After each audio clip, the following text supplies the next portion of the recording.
Sir ఇక మంగళవారం రోజున మరి కాంగ్రెస్ అండ్ బీఆర్ఎస్ వర్సెస్ అంటే ఈ ప్రాజెక్టుల విషయంలో ఒక పెద్ద వారైతే జరగబోతుంది సార్. అటు కృష్ణా జలాలపై ఉన్న ప్రాజెక్టులని కేఆర్ఎంబీకి అప్పగించకూడదని మన కేసీఆర్ గారు ఒక బహిరంగ సభ నిర్వహిస్తున్నారు. ఇటేమో కాళేశ్వరం ప్రాజెక్టుకి కాంగ్రెస్ నేతలంతా కూడా ఎమ్మెల్యేలంతా కూడా అక్కడికి చేరుకొని పరిశీలించబోతున్నారు సార్. మరి ఏం జరగబోతుంది అంటారు రేపు? ఏమి జరుగుతుంది ఇప్పుడు కాళేశ్వరం పరిశీలించి మాకు బీట్లు వచ్చినాయి. ఇవాళ భారతదేశంలో ఫస్ట్ టైం కాదు ఇది. గుజరాత్లో కట్టిన డ్యాములకు వచ్చినాయి అని వచ్చింది. టెక్నికల్ ఇది ప్రభుత్వం దీని డిజైన్ని అంగీకరించింది ఎవరు? కేంద్రమే కదా. కేంద్ర వనరుల ప్రాజెక్టులు అథారిటీ కదా డిజైన్ అప్రూవ్ చేసింది. మరి అంటే అప్రూవ్ చేసింది అంత అవకతవకలతో అప్రూవ్ చేశారా? సో జరిగింది టెక్నికల్ ఇంజనీరింగ్ మిస్టేక్. అది it can be rectified, it will be rectified. అదేదో అసలు మొత్తం కాళేశ్వరం కూలిపోయినట్టు బిల్డప్లు ఇస్తారు వీళ్ళు. అది జరిగింది, బీటలు జరిగింది. ఆ ఇంజనీరింగ్ మిస్టేకు కాంట్రాక్టర్ల మిస్టేకు. దీంట్లో ప్రభుత్వం పనేంతవరకు కాంట్రాక్టర్లు మరేవాళ్ళు వాళ్ళే రోడ్డు మీద కాంట్రాక్టర్ కాదు. ఎల్ఎండి వాళ్ళు గొప్పవాళ్ళు, పెద్ద పేరు, ఇంటర్నేషనల్ పేరు వాళ్ళకే చెప్పింది. సో అక్కడ ఏదో మిస్టేక్ జరుగుతాయి. ఒక్కోసారి జరిగినప్పుడు దాన్ని రెక్టిఫై చేస్తారు. అంతేగాని మొత్తం కూలిపోయినట్టు పిచ్చవాగులు మాట్లాడుతారు. పిచ్చితనంగా ఉంది. ప్రజలేమంత అమాయకతలో ప్రజలు చూశారు. ప్రజలు ఎంతసేపు 60 మీరు ఇవాళ కొత్తగా రాలా, 60 ఏళ్ళు రాష్ట్రాన్ని పరిపాలించారు. ఆ రాష్ట్రాన్ని ఆ రోజు మీకు ఏ ప్రాజెక్టులు కనపడలా, ప్రజల సంక్షేమ విషయాలు కనపడలా. మీరు తినటం, దాచుకుంటాం తప్పితే పదవులు అనుభవించడం మీరు ఏనాడు చేయలే. అందుకనే ప్రజలు మిమ్మల్ని దూరం పెట్టారు. ఇవాళ ఏదో ఒక ఈక్వేషన్లో టక్కన తంతే గాలిలో బుట్ట పడ్డట్టు ఇవాళ ఇచ్చారు మీకు. దాన్ని అయినా కాపాడుకుంటారంటే అది కాబట్టి మళ్ళీ మా డిఎన్ఏ ఇంతే, మేము ఇట్లాగే ఉంటాం, మేము గాలి సోది కవులు చెబుతూ కాలక్షేపం చేస్తాం.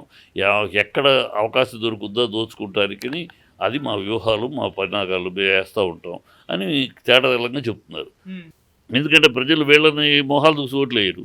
వీళ్ళకి ఎంతసేపు పై మొహాన్ని చూపించి, ఇందిరాగాంధీ మొహాన్ని చూపించి ఒకప్పుడు, సోనియా గాంధీ మొహాన్ని చూపించి ఒకప్పుడు, రాహుల్ గాంధీ మొహాన్ని చూపించి ఒకప్పుడు ఏదో గెలిచి చదువుకుంటున్నారు.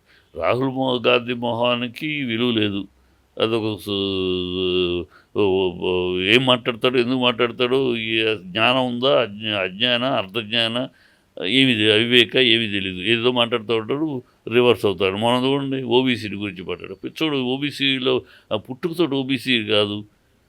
94లోనే గుజరాత్ గవర్నమెంటే, అప్పుడు కాంగ్రెస్ గవర్నమెంట్ అక్కడ ఉంది.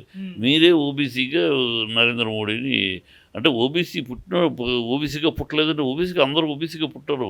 ఆ మాత్రం జ్ఞానంగా పుట్టినాకంటే ఓబీసీ అర్హత పొందారు తప్ప ఓబీసీ అర్హత పొందకూడదా? అంటే పుట్టుకతో ఓబీసీ అయినా ఉండాలా?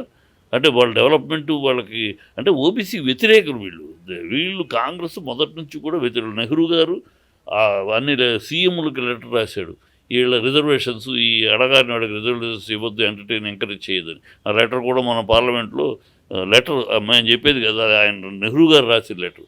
వీళ్ళు అగైన్స్ట్ వాళ్ళు అహంభావులు, వాళ్ళే ఉండాలి, ఇంకెవరు పైకి రాకూడదు, ఎదగకూడదు. అది ఆ బాపతులు. మరి కేసీఆర్ గారి సభ ఎలా ఉండబోతుంది సార్? మరి దీన్ని ఆపడానికి కూడా ప్రయత్నిస్తున్నారన్న వార్తలు వినిపిస్తున్నాయి. వాళ్ళు చేస్తారు, వాళ్ళకి కాంగ్రెస్ అలాంటి దౌర్భాగ్య పనులు చేస్తుంది. ఎంత వాడు ప్రయత్నాలు చేసినా అది ఒక రేపు మీటింగ్ ఫస్ట్ టైం ఆయన వచ్చిన తర్వాత బయటకు ప్రజలు సింహగర్జన రేపు పెట్టారు. సమాధానాలు చెప్పలేక అన్ని ఆధారాలతో, ఆయన ఎప్పుడు మాట్లాడిన ఆధారాలతోటి నోళ్ళు మూయిస్తారు. మీరు పిచ్చివాగుడు లాగా, మీలాగా గాలివాగుడు పిచ్చివాగుడు ఉండదు.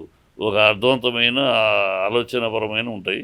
రేపు ఆ గర్జనకి వీళ్ళు తోకలు ముడుస్తారు, అంతగానే లేదు. అది బ్రహ్మాండమైన సక్సెస్ అవబోతుంది. ప్రజలు దాన్ని సక్సెస్ చేస్తారు. ఎందుకంటే ప్రజలు అయ్యో రిజల్ట్స్ రాగానే గబుక్కుని పెద్దలు అయ్యో ఎంత జరిగింది, మనం ఎక్స్పెక్ట్ చేయలేదే, అయ్యో కేసీఆర్ గారు ఓడిపోవటం ఏంటి, గబుక్కుని షాక్ అయ్యారు. ఇలా అవుద్ది అనుకోలే. ఏదో మెజారిటీ ఇలా ఆయన ఓడిపోయే పరిస్థితి వస్తుందని అనుకోలే. అందువల్లే షాక్ అయ్యి జనాలు షాక్లో ఉన్నారు. ఇంత అనుకోకుండా తప్పు జరిగిందే అని.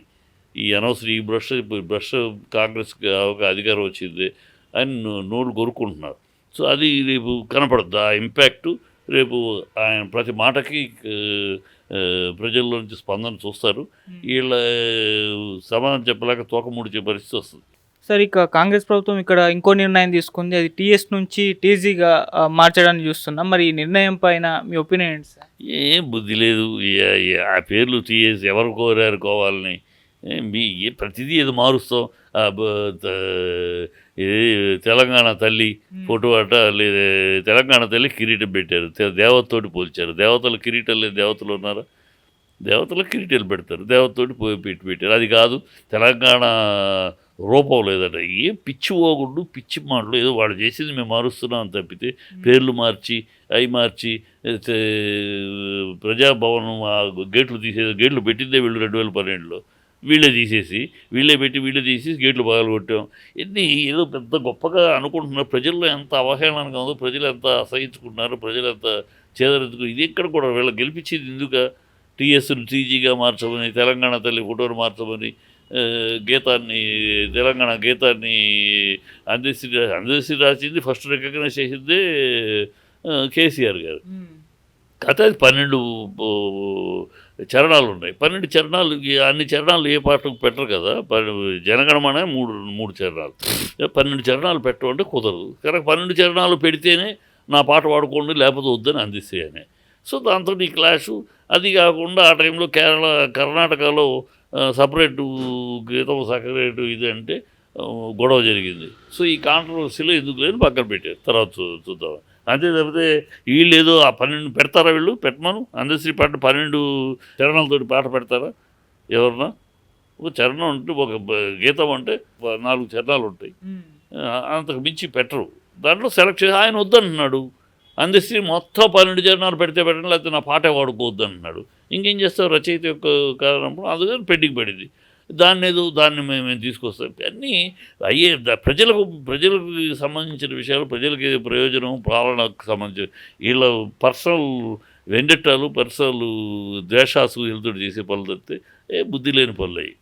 సార్ ఇక రీసెంట్గా మరి పివి నరసింహారావు గారికి మరి కేంద్ర ప్రభుత్వం భారతరత్న అవార్డు ప్రకటించడం జరిగింది. దీనిపై మీ ఒపీనియన్ ఏంటి? అంటే కేటీఆర్ గారు విమర్శించడం జరిగింది మన కాంగ్రెస్ పార్టీ పైన, ఇన్నాళ్ళు వాళ్ళు దూరం పెట్టేశారు అని చెప్పేసి 10-15 ఏళ్ళు. మీ ఒపీనియన్ ఏంటి?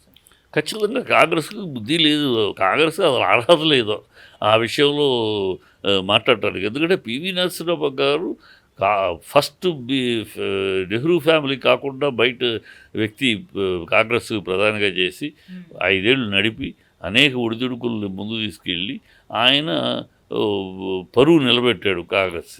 అలాంటి ఆయన చనిపోతే గాంధీ భవన్లోకి ఎంట్రీ ఇవ్వలేదు ఆ పార్థివ దేహానికి. ఆయన శవం పూడ్చిపెట్టడానికి చోటు ఇవ్వలేదు. ఆయన స్మారక దీనికి స్థలం ఇవ్వలేదు. అంతగా అవమానించి ఆయన్ని పట్టించుకోకుండా కించపరిచే ఆయన చేసి ఇవాళ ఏదో మా పివి గారు అంటారు గారు అర్హత ఎక్కడిది వాళ్ళకి? పివి గురించి అన్ని రకాలుగా అవమానించారు. ఆనాడు కాంగ్రెస్ పివి గారికి సముచిత గౌరవం ఇవ్వాలని కూడా ఎక్కడా మాట్లాడలా, పోరాడలా. వీళ్ళ గవర్నమెంట్ ఉండి కూడా ఇక్కడ గవర్నమెంట్ ఉన్నప్పుడు కూడా మాట్లాడలా. కేసీఆర్ గారు వచ్చినాకే ఆయనకంటూ ఒక ప్రత్యేకత కావాలి. తెలంగాణ బిడ్డ, మా తెలంగాణ బిడ్డ, దేశ రాష్ట్రానికి ముఖ్యమంత్రిగా, దేశానికి ప్రధానమంత్రిగా చేసి తెలంగాణ బిడ్డ, తెలుగు బిడ్డ అని ఆయన ఢిల్లీలో ఆయన స్టాచ్యూ పెట్టించడం కానీ, ఇక్కడ ఆయన పేరు మీద సమావేశాలు నిర్వహించడం కానీ, ఆయనకు ఒక ఘనతని, కీర్తిని చేసింది కేసీఆర్ రాశారు ఉత్తరాలు. 4-5 ఉత్తరాలు రాశారు కేంద్రానికి 10 ఏళ్లలో పివి గారికి భారతరత్న ఇవ్వాలని. వీళ్ళు ఏమైనా కాంగ్రెస్ వాళ్ళు రాశారా? ఆయన రాశారు. వాళ్ళకు మోడీ గారు ఒక సముచిత పద్ధతిలో ఆయనకి ఇచ్చారు. సో ఇది కాంగ్రెస్కి అర్హత, యోగ్యత లేదు. పివిని అన్ని రకాలుగా అవమానించిన వాళ్ళకి ఏముంది అసలు పివిని గురించి మాట్లాడే రైటు? తెలంగాణ బిడ్డని మేము పోరాడాము, బీఆర్ఎస్ పోరాడాం. తెలంగాణ బిడ్డకి మోడీ గారు ఇచ్చారు. మోడీ గారికి ఆయన నేపథ్యంలో పెద్దలు సీనియర్స్ అందరికి ఇవ్వాలి. కర్పూరి ఠాకూర్కి, ఈయనకి